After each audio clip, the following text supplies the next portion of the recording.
Well, good morning, Notre Dame fans. Hope everyone is having a good start to their Thursday.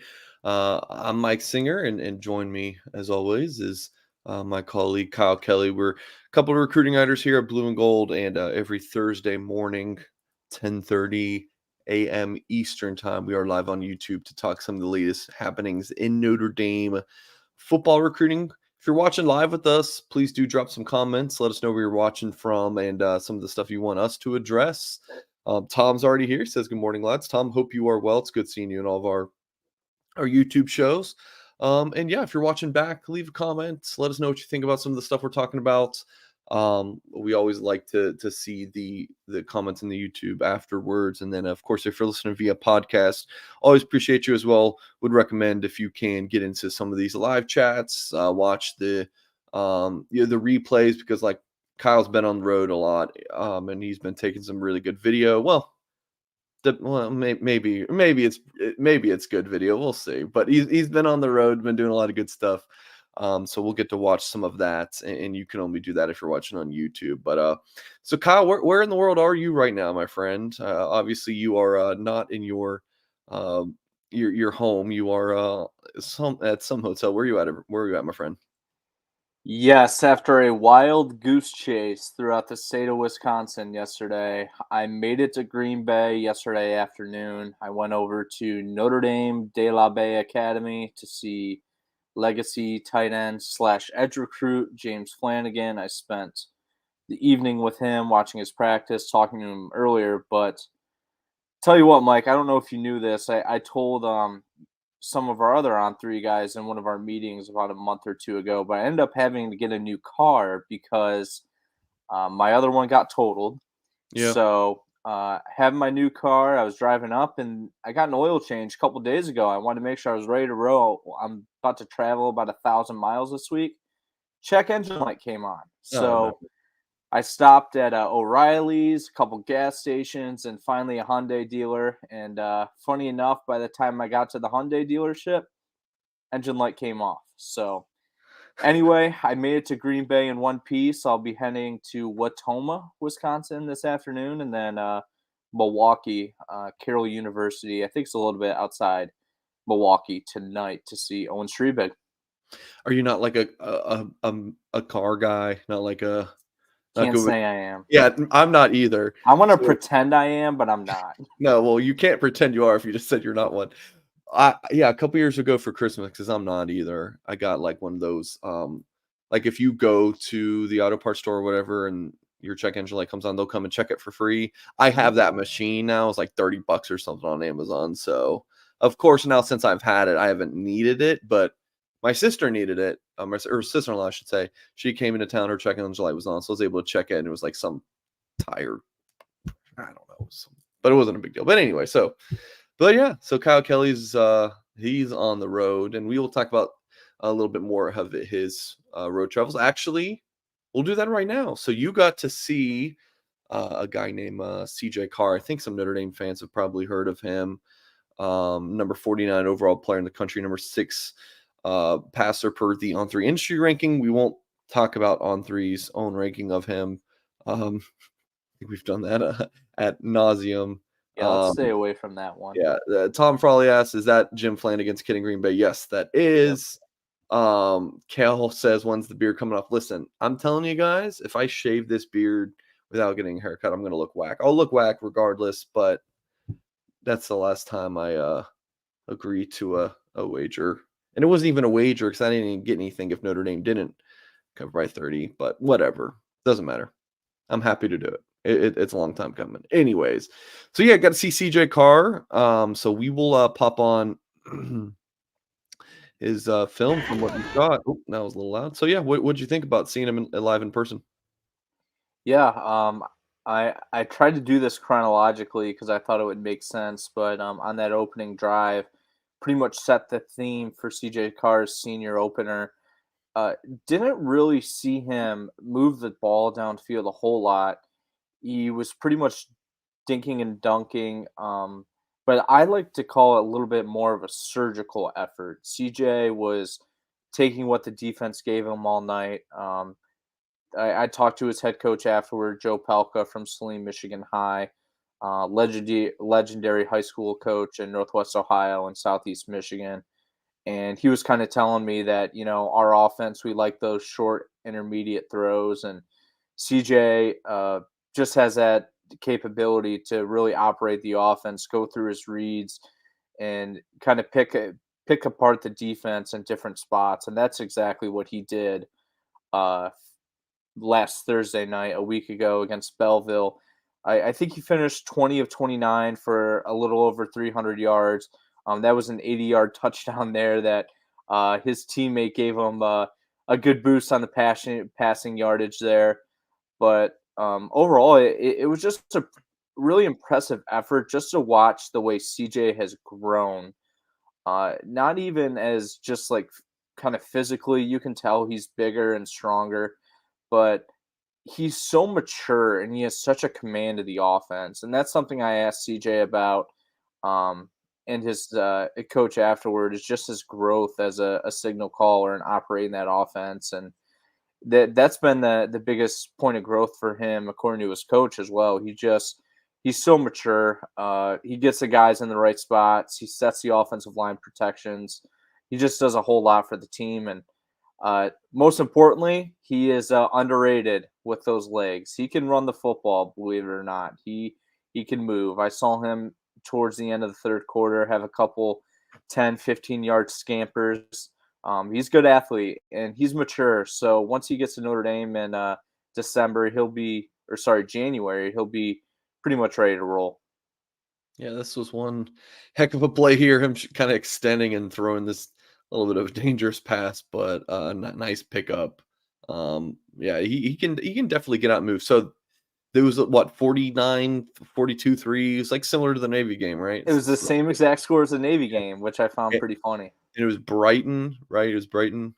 Brighton, Michigan High. Yeah, Brighton's supposed to be a decent team this year, but I mean, CJ he fired up and led those guys all game. He only had to play 3 quarters. I mean, he was the only way to describe it was surgical.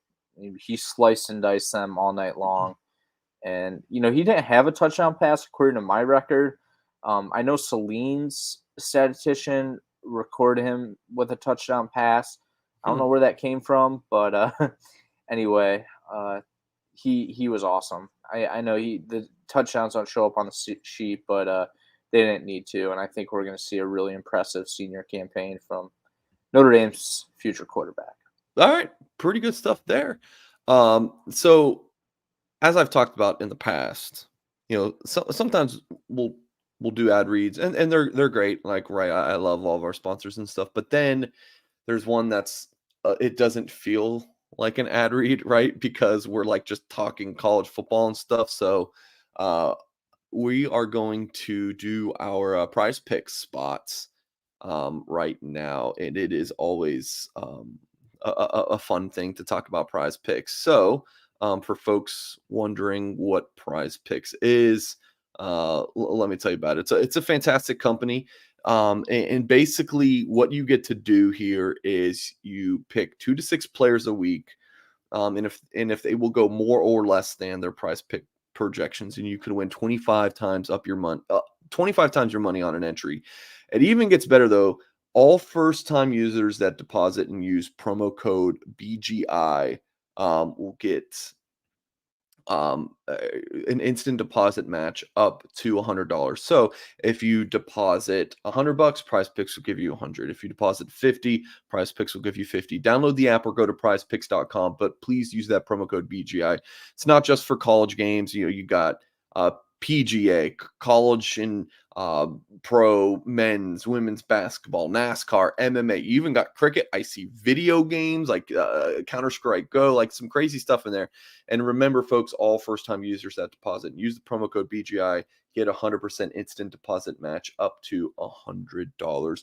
Prizepicks.com. So, wanted to show my entries. So I threw out one from watching my Atlanta United, my local soccer team here, and I didn't do too well. But that's neither here nor there. And one thing that's pretty awesome is, let me go back to the board. is that they'll basically give out a freebie pick. So right now for the first game, it is more or less a half yard from Dak Prescott. So I've been basically using that on every single pick, and I'm still I still didn't do too well. So there's flex plays, and then there's like the power play. So your traditional, here's 4 picks. If you get all 4 right, you're doing really right. You're going to have a decent little payout there. But also you can do like 3 out of 4, but you only get 1.5 times. But if you get 4 out of 4, you get 5 times. So I usually go with the flex play. But I also have a pick going of Dak Prescott more than a yard, and then Travis Kelce versus the Detroit on September 7th having more than a touchdown. So that's a power play there of 3 times if I get the both picks correct. So our pick from last week, I used the Dak Prescott pick again, more than a yard that he throws against the Giants on September 10th, which I feel pretty good about.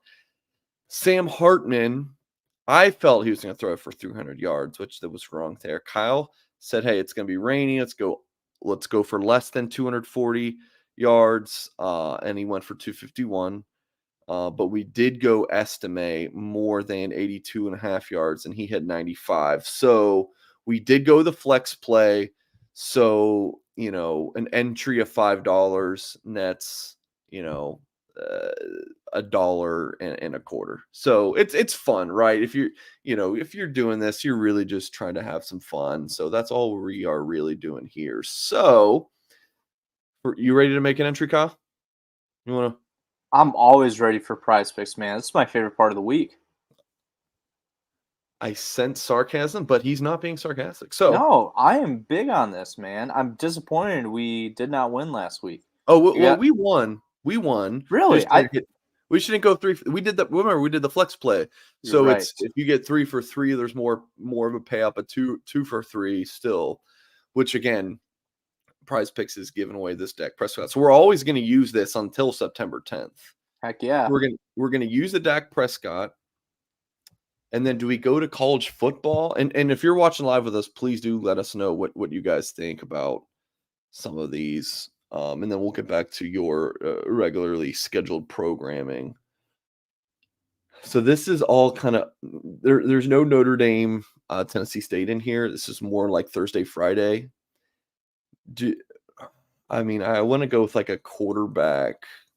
See, Graham Mertz, 179.5 passing yards. Like, you got to think Florida's quarterback goes for more than 200 yards passing, right? That's what you think, but he's a transfer. He's coming in. He's playing Utah, who's got a tough defense. I think that's on the road too, It but is. you make a good point. Life's too short to bet the less. So we're going to go more and more here. So this would be a 3 times payout. Let's see. Rush touchdowns. And how about Quinn? We'll go with Utah's running back to score a touchdown. Okay. So we'll go flex, so the flex play, you can see if you get all 3 collect, it's 2.25 times your money. 2 corrects 1.25. But the power play, if you just want to go straight, got to get 3 for 3. It goes 5 times. So let's go flex play because we're pansies, and we'll also go $5 entry. Sound good? Do we like it? Hopefully, this ends up better than last week. Fire it up and let's Again, go. last week we did okay. I feel like as long as you're not losing, you're winning. Right. So we're gonna place it. Successfully placed submitted entry, and that's it. So again, folks, use that promo code BGI when you are on Prize Picks, and you can go to the Prize Pick website, or if you just Google like Prize Picks, does my state allow it kind of deal, then you'll be good to go. And it's in most states you can play. So please do check that out, prizepicks.com. So there you go. Graham Mertz more than 179. Utah's running back more than a touchdown, and we'll bank on Dak Prescott getting a passing yard. So, all right, folks, hit that thumbs up if you have not done so yet, and subscribe to our channel for more content. But I know folks are here for Notre Dame recruiting talk, so we'll dive back into that. Kyle, I wrote an article last night talking about a uh, key Notre Dame linebacker target visiting for the Ohio State game. Now, Kyle, I think you're with me on this. Like, and I've been covering Notre Dame a little bit longer than you have, but like this Ohio State weekend coming up is just crazy, right? I mean, it is going to be the. I feel like I use the term a lot, like, oh, this is the biggest recruiting weekend of the year, but like this is definitely up there, right? I mean, this Ohio State weekend, we still got a few weeks to go, but the prospects we've confirmed to be visiting, it's a pretty impressive list already. It is, and don't take anything away from that USC game as well. I talked to James Flanagan last night. He's going to be there. I saw Damian Shanklin from Indianapolis Warren Central last week. He's going to be there as well. But I feel like this Ohio State game is like the wave of priority Notre Dame targets. I think Notre Dame's still trying to pull out every stop they can to try and get some of the remaining 2024 targets like Justin Scott and Caleb Beasley, who both committed elsewhere to get on campus. I think both those are long shots, but Ohio State is going to be the premier visit weekend this season for Notre Dame, and that's exactly why Anthony Sacca is going to be there. Yeah, so this will be his second visit. He was also on campus for the Blue Gold game. You talked about CJ Carr and his maturity, both on and off the field. Like Sacca, when I talk to Anthony Sacca, I feel like I'm just talking to one of my buddies. Like, it's my age. Like he's so mature. It's like very impressive. Like some of these kids that I get to interact with, I'm like, you guys are wise beyond your years. Like when I was a junior in high school, if someone was interviewing me, I don't know if I could complete a sentence. And these kids are just giving such thoughtful answers. It's impressive. So Sack will be visiting Notre Dame for the Ohio State game. Penn State has the lead for him according to the RPM. But what's interesting is that Notre Dame defensive coordinator Al Golden played at Penn State with Anthony Sacca's father. And when Notre Dame offered him back in, get this, December of 2021. So they offered him coming up on 2 years ago. John McNulty was the Notre Dame coach who offered him after seeing Sacca at Philly St. Joseph's. McNulty was also on that Penn State team. Now, I don't think McNulty and Golden, McNulty would have left for BC but like a month or two before Golden got to Notre Dame. But it's just kind of interesting that late 80s Penn State team had all these guys that we're now talking about. So Sacca's father, I believe, is Tony Sacca, Al Golden, John McNulty. McNulty's now at Bama with Tommy Rees as an analyst. But yeah, so Sacca will be there. It's a pretty big visit. He has offers from Ohio State and Georgia too, and I actually got to catch up with Sacca yesterday morning. They're not in school yet, so I got to interview him in the morning. So I'll have that story up Blue and Gold in the coming days. Really outstanding young man, and is pretty excited about Notre Dame. Okay, I want to just pivot real quick to talk about the 2024 class, because I feel like if we're going to call the show like, hey, we're talking about all the latest in Notre Dame recruiting, you guys are going to talk about the 2024 class. Okay, so yeah, as I say this, David says, whatever happened to Gerby Lambert in his August timeline? The timeline has been for him to commit before the start of his senior season, which is, what is that? Let me look the day of the week. Is it a Friday? I think it's like November 7th. No. It's September 7th. September. Yeah, so I knew it was September 7th. I just didn't know if that was next Thursday or Friday. So Yeah. we're just kind of waiting. We're just waiting until then. And as I've been reporting on blueandgold.com, please do subscribe to the site. Check it out. I still believe that Notre Dame looks really good there, in that Notre Dame should be getting pretty good news by then. But we'll see. If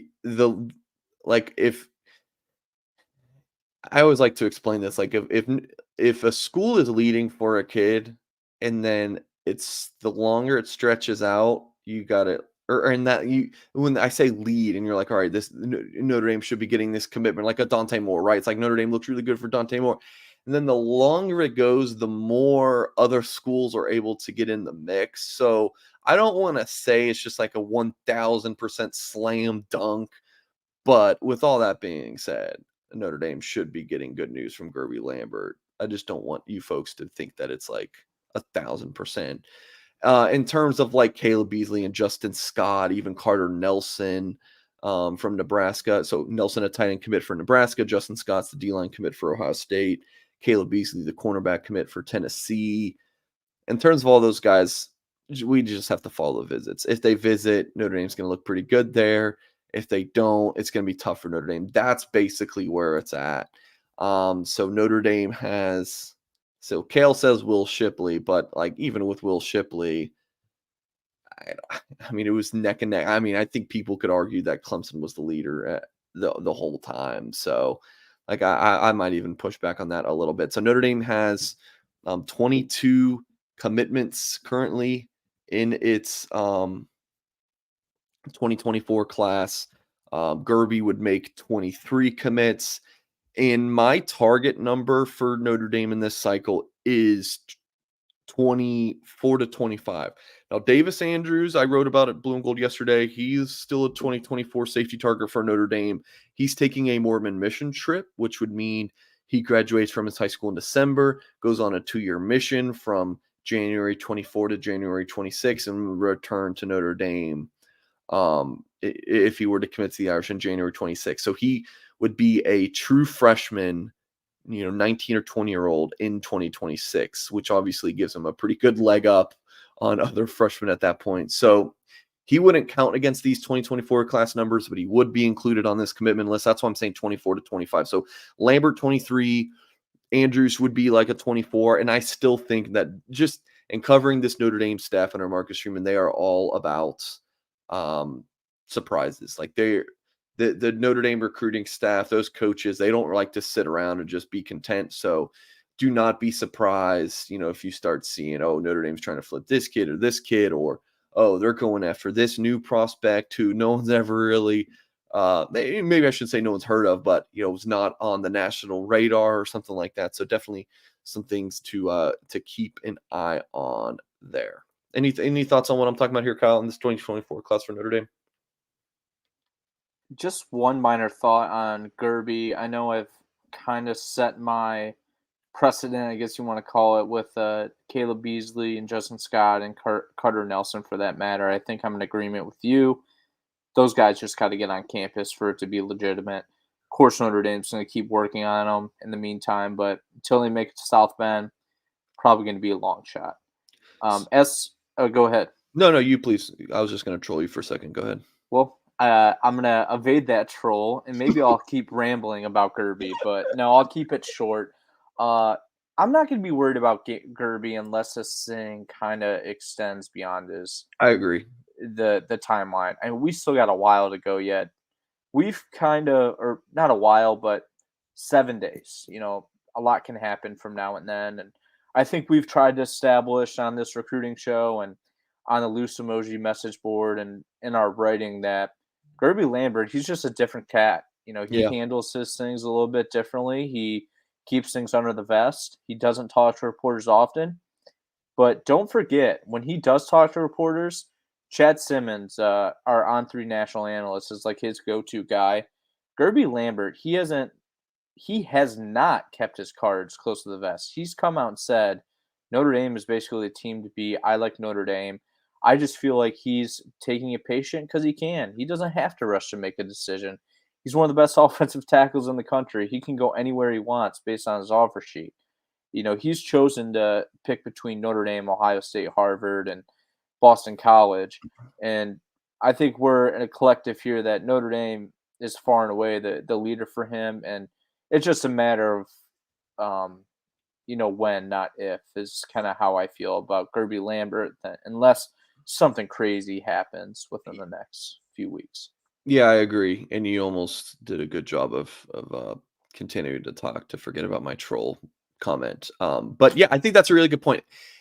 If it's September 8th and he's still not committed, then, it's like, okay, what's going on? But I think before then, we're still. I agree. No reason to be concerned.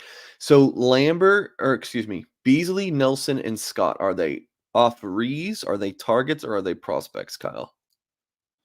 No, those guys are still targets because They're still Notre Dame's targets. going after them. Yes, they are. I was waiting for this comment to come up, but they are targets. Okay. All right. Well, there They you are go. priority So targets. Those priority are targets. priority guys. Notre Dame's going to take them any way they can. All right, so I'm going to ramble here for just a couple moments. So Notre Dame has a recruiting weekend. Tennessee State's coming to town. Now, in my years covering Notre Dame, like this first home game is typically like, I mean, it's usually not an FCS team, but your Marshall, your Western Michigan, like it's usually that kind of max school, like a Toledo. Oh gosh, there's another not so good one, but that first home game for Notre Dame, at least since I'm covering, it's not the marquee one, so it's not going to be a huge recruiting weekend. But Notre Dame does have some notable prospects for sure. The majority of them being Notre Dame commits, and this is, I mean, some of these plans can be changed. So take it with a grain of salt that a couple days before the game, as I mean, we're recording this Thursday morning. A lot of travel itineraries haven't been completely set yet, but this is at least what we understood going into Thursday. So Kane Williams, Notre Dame commit from Glen Ellen Glenbard South, who's been fantastic to start his senior season. And Kyle, we'll get to that in just a few moments. He's expected on campus. I think him and CJ are in a battle for who's been to campus the most. So we have Cam Williams with 12 total visits, and this will be 13 coming up. And then with CJ, holy crap, never mind, no contest. We have CJ Carr with 16 visits. Holy crud, that is a lot. And Cam's only, an hour and a half or so from Notre Dame. CJ's got what? That Detroit to South Bend drive. Can't say I've ever made it, but you're looking at what, 3 hours or so, Kyle? Yeah, CJ's from just outside Ann Arbor, so I think it's about 3 hours. It's not as Yeah. far as Detroit, but somewhere around there. Yeah, that's wild. Tay Johnson, Notre Dame athlete. I'll call him an athlete because he can play receiver or safety at the next level. But Notre Dame has him committed as a safety, 4-star prospect, top 200 player nationally per the industry ranking. He is set to visit campus. Logan Saldate is the lone official visitor. Saldate flipped his commitment from Oregon State to Notre Dame July 21st. He did so without ever visiting campus. So Notre Dame loses commitment from Isaiah Canyon in early July. The staff looked at lots of different receiver options. Love Saldate offered him and flips him from Oregon State. Later actually, I think it will be today, this afternoon, and then Friday. I'll have articles called like On Three Rankings discussion or something. I got to talk to Cody Belair and Charles Power, the two rankings guys at On Three, and I asked them both like, "Hey, of the Notre Dame commits, like, who do you think is stock up?" Both of them said Logan Saldate, which I get it. He's ranked very low, 181 overall player at his position, but from what they both had told me, it's like, yeah, this guy stuck up big time. So it'd be interesting to see following his senior season and just how high he can shoot up the rankings. And there's several other guys. This is just a few names that we're mentioning. We'll have the full visitor previews and whatnot at blueandgold.com. Today or Friday, depending on when I'm able to post those. But yeah, and just a couple of prospects, not targets or anything, prospects. Eugene Hilton, T.Y. Hilton's son, is in the 2025 class at Zionsville, Indiana, 5'10", 170 pounds. Got a few offers as well. Purdue, Ole Miss, Indiana, Kentucky, Georgia Tech, Miami. Like this kid, Eugene Hilton, I wouldn't be shocked to see him pick up an offer from the Irish. And in the all-name team category, got Grant Biermann from Lakota West in the Cincy area, a teammate of Notre Dame 2024 safety commit Tabron Benny Powell. And then Ben Minnick signed with Notre Dame in the 2023 class from this school. So there's my ramble. Thoughts from you, Kyle? Yeah, I want to mention with Grant Biermann, I talked to him back in the summer after he camped at Notre Dame, and he kind of had a cool story. He's a Power Five guy. He told me that he is on the Ben Minnick and Tabron Beanie Powell trajectory for Notre Dame. So basically, what that is late in the 2025 or 2023 and 2024 recruiting cycles, Notre Dame had a need at a position. Both of those were safety. Notre Dame identified two Lakota West guys, Ben Minnick and Tabron Beanie Powell, in separate years. Um, not flipped them because they weren't committed elsewhere, but flipped the switch and Right. prioritize those guys in the summer. Got quick turnarounds at commitments, and that's not exactly the case with Grant Biermann. I think there are some other linebackers Notre Dame feels really good about going into football season, but Grant Biermann's a really good football player, and Notre Dame identified him at camp, and they're kind of taking that Lakota West approach. They're going to host him for a game day like they did with Benny Powell, and then they're going to let his junior season play out and see what happens. So that's a guy to definitely keep on your radar. I'm excited to see Hilton. That'll be a cool guy to see up in person. Of course, NFL pedigree there. And one other note is I had a pretty extensive interview with Logan Saldate last week, and I straight up asked him. I said, "Do you ever even think that since you haven't visited Notre Dame that you could go there and not like it at all?" He's like, "No, there's no way. I just know way too much about it that I'm already in love with it before I go there." And he mentioned that he's just super excited to connect with Cam Williams, Notre Dame's other wide receiver commit. Cam's just been amazing with all the other recruits. I think Yeah. we're in agreement that he's probably one of our favorite recruits to cover in this class. He's awesome with us, and no surprise that he's just already become a leader and outstanding resource for all these other guys in the 2024 and 2025 class, for that matter. I already know. I noticed on Twitter, or X, as you might want to call it, that Cam. I knew you wouldn't like that comment, but Cam quote tweeted a tweet of Derek Meadows, your guy from Bishop Gorman in Las Yeah. Vegas, and Cam's all over that recruitment too. So this 24 class is really coming together in terms of their chemistry. I think it took a big leap. The Grill and Chill Cookout, which was just such a unique event. We've talked about it before, and you see it now. Notre Dame's getting all these local kids back to campus for game days as much as possible. Carson Hobbs will be there from Cincinnati Moeller, and Yep. they're just going to keep building that relationship. I mean, when these guys get on campus, they're going to know each other so well. They're hardly going to be strangers. So Notre Dame, it's calculated, man. They know what they're doing, and as you mentioned earlier in the show, now that they got these guys wrapped up, plenty of guys they can go after elsewhere. They're going to be aggressive, and we're excited to cover it. And that Saldate story coming soon? So I guess I can share now with our listeners, and I'll put this note on the loose emoji message board. But every Friday, I think I'm going to do a series here during football season, where I'm going to do a commit Q&A. It's going to be a pretty extended um, interview with Notre Dame's verbal commits. Some of the guys that we won't really have the opportunity to go out on the road and see.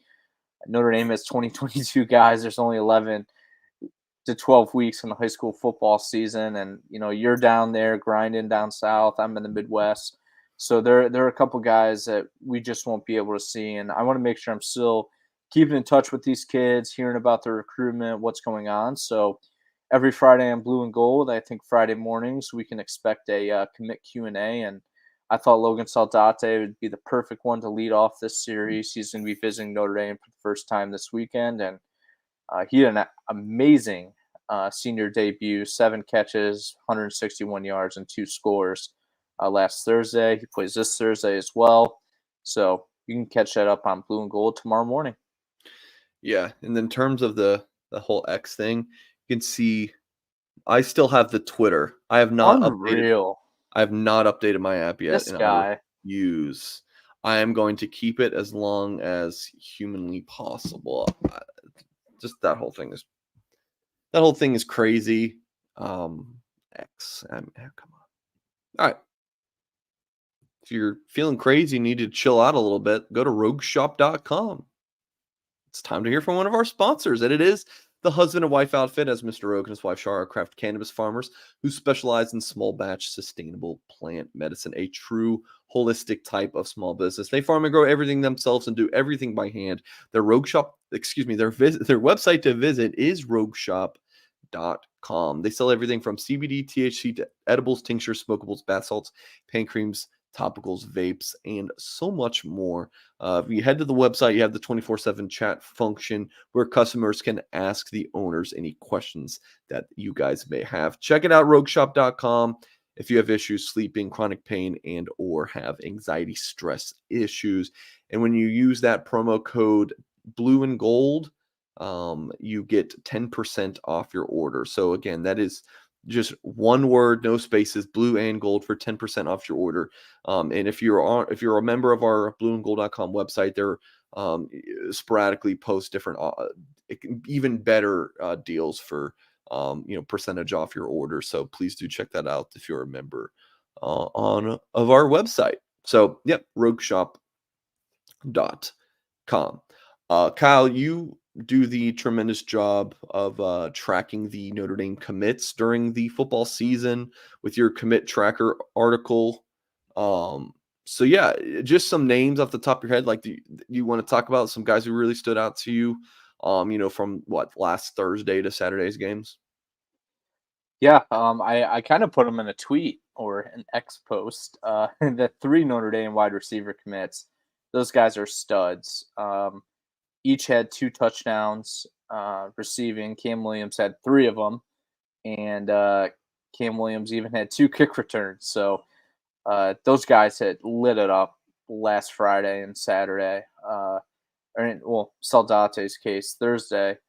All went for about 150 yards as well. Of course, Cam Williams and Saldate both exceeded it. So those wide receivers are just going to be so exciting to see at Notre Dame with CJ Carr throwing them the ball. And like Cam Williams, oh my, look at this guy. How are you going to tell me he's not going to step on the field and find a role Notre Dame next year? He's just a stud. He's a 5-star guy in my opinion. He's going to find his way onto the field. Those were the guys that really stood out. And then how about Bodie Cahoon? He had, I think, 17 tackles or 12 tackles. He had a monster performance. Yeah, he like 17 tackles, 12 solo, a couple tackles for loss. That was a heck of a senior season debut.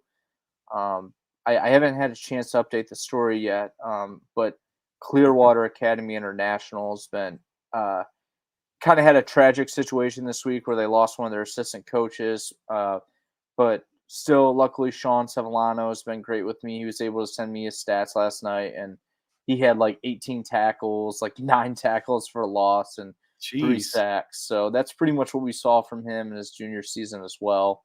He had an outstanding performance, and those are pretty much the guys that came off the top of my head. I know Anthony Knapp's team rolled to a win. So did Teddy Rizak's. Pretty good start to the 2023 season for all these Notre Dame guys. I don't really see a lot of guys, losing games yet. I know Fort Wayne Northside, where Bronte Johnson plays, they're 0-2.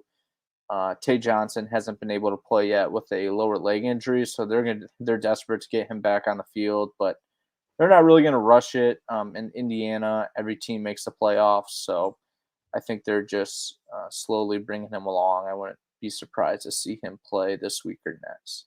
Okay. And then wanted to talk about Justin Thurman, Notre Dame running back commit in the 2025 class from Tampa Jesuits, committed to the Irish August 1st. So he tweets out the other day that he picks up an offer from Missouri. And Notre Dame fans, I love you guys. So Nate Roberts did the same thing, right? He commits to Notre Dame over the summer, and then he's tweeting out, "Hey, I got offers from Nebraska, and I got an offer from Florida," and I had been hearing that Nate was fine with Notre Dame, and then his decommitment kind of came out of nowhere. But because Nate Roberts committed to Notre Dame over the summer for his junior year, posted offers, and then decommitted, now folks will know anyone who Now, like that logic doesn't work. That now, if anyone commits to Notre Dame before they start their junior season and tweets out an offer from another school, that must mean they're decommitting. Like that's what I think I learned in college is a logical fallacy. That's just not the case. Justin Thurman, um, again, this four-star back picked up an offer from Missouri, and he is from St. Louis. So I thought it was very strange that Missouri just now offered him, but it's a different discussion for a different day. But again, Thurman from St. Louis to Svet and transferred to Tampa Jesuit last year. He had a family, his family moved down to the Sunshine State, and then the Tigers end up offering him.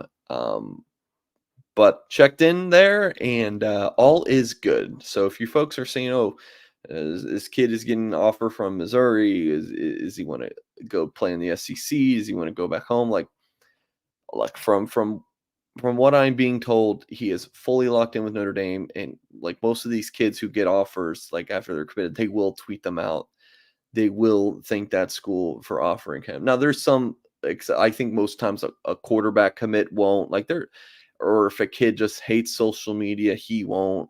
Like, there's definitely exceptions, but for the most part, the kids will tweet them out as an appreciation because they do like they're thoughtful kids. Like it means a lot to them that these coaches would put their trust in them and extend a scholarship offer. So again, all is fine here, but there's a long ways to go till signing day for this kid. I mean, it's what for all the 2025 class, you have what 15 months or so. A lot can happen, but again, I've said this many times. Thurman is the most Notre Dame kid I've ever covered. Like this kid just was born to go play at Notre Dame. Like Notre Dame or Stanford for me. Like this kid was just born to play one of those two schools. But so, Kyle, did you have any thoughts on this before we move on? I actually had 5 thoughts when Justin Thurman committed You did. earlier this month, and one of those thoughts was that Justin Thurman's a guy that, even if Dylan McCullough might leave for another job opportunity, I think McCullough is a guy that isn't long for Notre Dame, and that's a good thing because he's moving up the coaching ranks, going to be an offensive coordinator soon, maybe a head coach somewhere. Wouldn't be surprised to see him back in the NFL. And if McCullough does move on from Notre Dame eventually, I'm not worried about Justin Thurman leaving Notre Dame either. Like you said, he's a Notre Dame kid through and through. His family extremely values that Catholic Jesuit education. Unfortunately, Notre Dame is not a Jesuit school. I know I've mentioned before on the board, I'm a Jesuit educated guy myself, 4 years high school, 4 years college, and Justin Thurman values that education. So they're all in on Notre Dame. So I'm not worried about him going elsewhere. Okay. Yeah, good deal.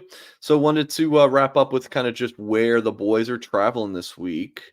And obviously yesterday you got to go see Notre Dame target James Flanagan from Green Bay. And I know you texted me on your way there. You just like drive by Lambeau, like that's got to be pretty cool. But yeah, Flanagan kind of stands out as a man amongst boys here. So yeah, just how was seeing him yesterday, and then where else are you headed this week?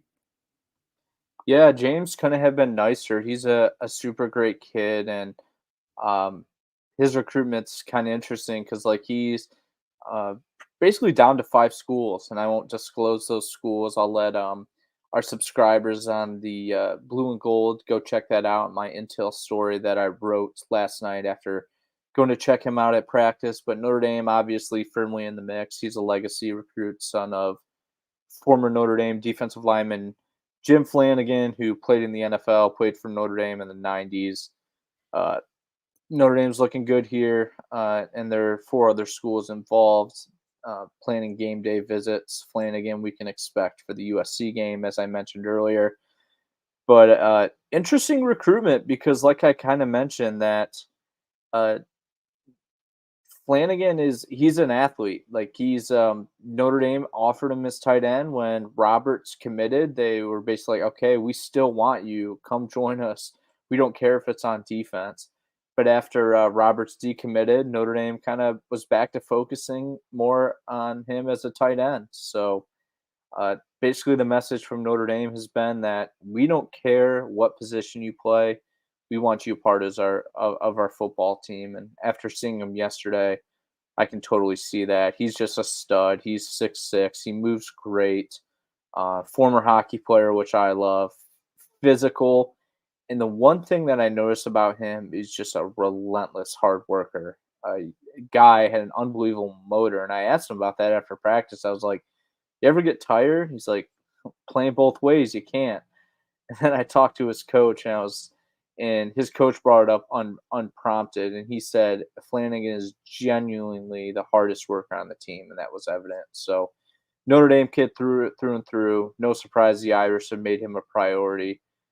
Honestly, one of the top of the board targets for them in this class, and Notre Dame has told him as much. So Notre Dame just got to close this one now. I know you got a prediction in. I think Notre Dame is the team to beat, but yeah, they gotta finalize this one and hopefully get him into the class and have him helping with the recruiting effort. Yep, good stuff. I do like where Notre Dame stands with James Flanagan, and I've definitely wrote as much at blueandgold.com. So this will be your what, third weekend on the road, right? You did Yeah, the burning it Logan up. Thomas game, and then you did CJ Carr. I was in South Bend the weekend of August 18th, so I didn't get to go to any games. This past weekend was my 30th birthday weekend, and because Notre Dame played on the Saturday, I was like, I'm gonna take Friday to kind of have my party day. So this will be my first weekend on the road, and I am staying local and seeing Anthony Knapp from Roswell, Georgia, a 4-star offensive line. Wait, that on three, that can't be right. On three has them ranked higher than everybody else. That can't be true because on three hates Notre Dame. Kidding. But yeah, number 184, number 184 overall player, number 9 interior offense lineman per on three. Rest of the websites have him ranked as a 3-star. So I will be seeing Knapp.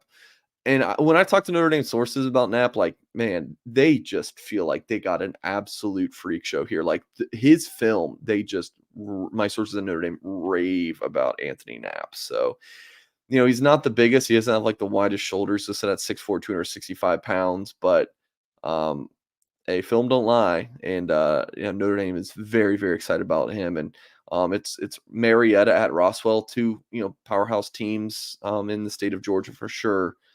Maybe not like the powerhouse team, but big time team. So expecting a really good game on Friday night, and I'll have a story before I go to bed on Friday night. I'll have a story posted on Knapp's performance and how that game went. And I know Kyle, what game are you seeing on Friday?